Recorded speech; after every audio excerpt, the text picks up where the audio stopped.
élections territoriales et le financement de la Banque mondiale sont deux sujets au menu des quotidiens ce matin. À la une du journal, sur le quotidien, la relance de l'économie, la Banque mondiale au secours de Dakar avec 340 milliards de francs CFA, nous informent mes confrères. Le journal Vox Populi également parle de ce financement de la Banque mondiale à l'État du Sénégal. Retour en force des bailleurs multilatéraux.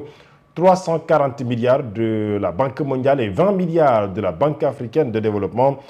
Un nouveau cadre de partenariat avec la Banque mondiale pour structurer la coopération pour les 10 prochaines années à venir.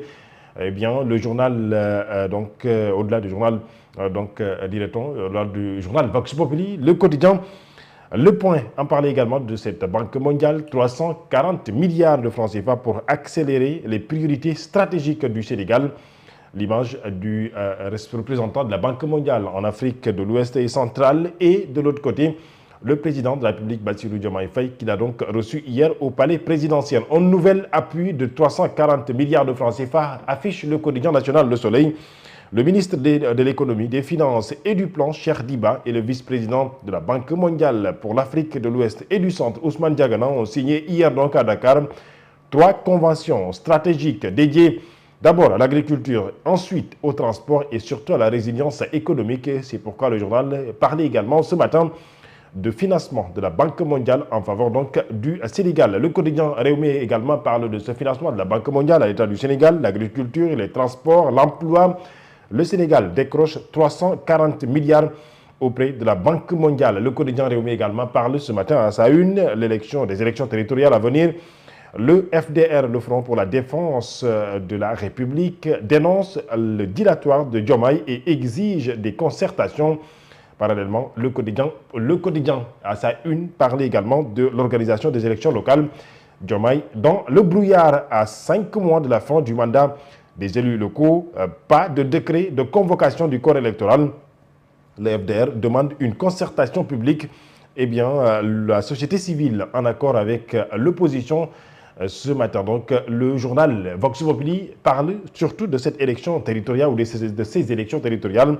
Le FDR dénonce une volonté manifeste de report du fait du scrutin.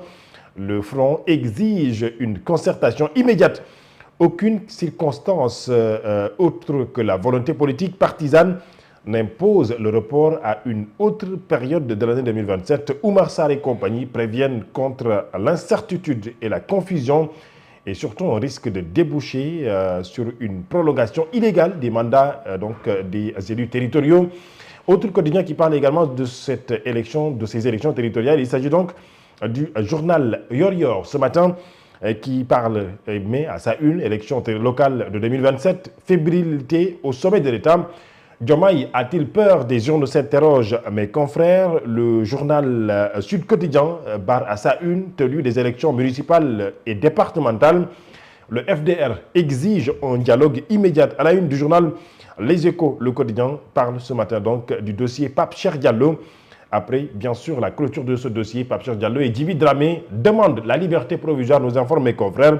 Le journal de dire également est d'aller à l'Assemblée nationale, de nous informer que l'ouverture d'une session extraordinaire est prévue donc à l'Assemblée lundi prochain. L'examen du projet et propositions de loi inscrits à l'ordre du jour. Le quotidien Les Échos parle de justice et surtout de la libération, en tout cas de la condamnation, dirait-on, de Lamine Darou et compagnie qui sont donc condamnés hier. Lamine Darou prend 3 mois de prison ferme, là où Oustas Thieb et Ndiaye Touba prennent chacun 2 mois de prison ferme. D'autres sujets sont également au menu des quotidiens ce matin. Et sachez que dans le cadre du sport, le quotidien Record a surtout parlé de l'équipe nationale du Sénégal. Cité pour le banc des Lions, Patrick Vieira pisté aujourd'hui donc par le Ghana. Le journal Réumi parle de l'afro-basket féminin U18. J'en parlais déjà à la page sportive. Le Sénégal qui est corrigé donc, par l'équipe du Cameroun 61-30. Début cauchemardesque pour le Sénégal, affiche le quotidien Le Dakar sportif. Fatou Abdounia, on a aperçu les quotidiens ce jeudi matin. Merci beaucoup à la Senghor. C'est également la fin de ce journal de 7 heures, la fin de la première partie de votre matinale. Restez scotchés sur le média. La force d'un groupe, la clarté d'une vision. Nous revenons dans une poignée de secondes en compagnie, bien sûr, de la Mansour Diop, de la Senghor. C'est pour commenter l'actualité du jour. Merci à tous d'avoir suivi. À tout à l'heure.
La radio.